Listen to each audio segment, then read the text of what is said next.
రాజకీయ సంక్షోభం కావచ్చు, కాంగ్రెస్ పార్టీ ఎదుర్కొన్న విపత్కరమైన పరిస్థితులు కావచ్చు, మీకు అందరికీ తెలుసు. అయినా శ్రీమతి సోనియా గాంధీ గారు ఇచ్చిన మాట నిలబెట్టుకొని మనకు తెలంగాణ రాష్ట్రాన్ని ఇవ్వడం జరిగింది.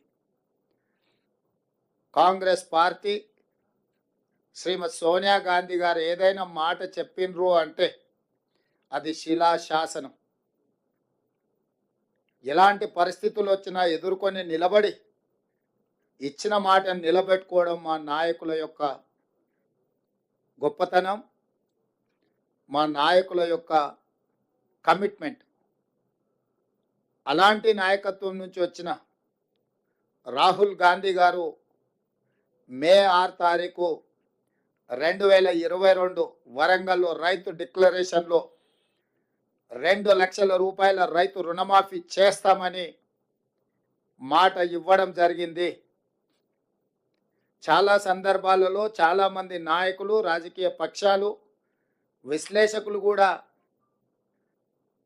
గతంలో ఉన్న పాలకుల యొక్క ప్రకటనలు, నిర్ణయాలను దృష్టిలో పెట్టుకొని కాంగ్రెస్ పార్టీ కూడా అలవి కానీ అమలు చేయలేని హామీలు ఇచ్చిండ్రు అన్నట్టుగా చర్చలు, విశ్లేషణలు చేయడం మొదలుపెట్టిండ్రు. అందుకే ఈ మంత్రివర్గంలో ఇచ్చిన మాట ప్రకారం 2 లక్షల రూపాయల రైతు రుణమాఫీ చేయాలి అని మా మంత్రివర్గం పూర్తి స్థాయిలో విశ్లేషించి, చర్చించి, వివిధ బ్యాంకులలో ఉన్న రుణాలకు సంబంధించిన వివరాలు సేకరించి వాటన్నిటిని క్రోడీకరించి ఆ రైతు రుణమాఫీ చెయ్యాలి అని మేము నిర్ణయం తీసుకున్నాం. తెలంగాణ రాష్ట్రం వచ్చిన తర్వాత గత ప్రభుత్వం 2 సార్లు ప్రభుత్వాన్ని ఏర్పాటు చేసినప్పుడు 2014 నుంచి 2018, 2018 నుంచి 2023 వరకు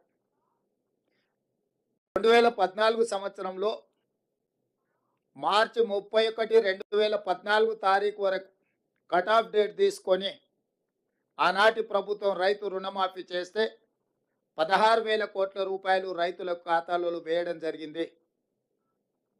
అదేవిధంగా 2018 రెండోసారి ప్రభుత్వం ఏర్పడిన తర్వాత డిసెంబర్ 11, 2023 వరకు కట్ ఆఫ్ డేట్ తీసుకొని వాళ్ళు చేసిన రుణమాఫీ, రైతుల ఖాతాలో వేసిన నిధులు 12,000 కోట్ల రూపాయలు.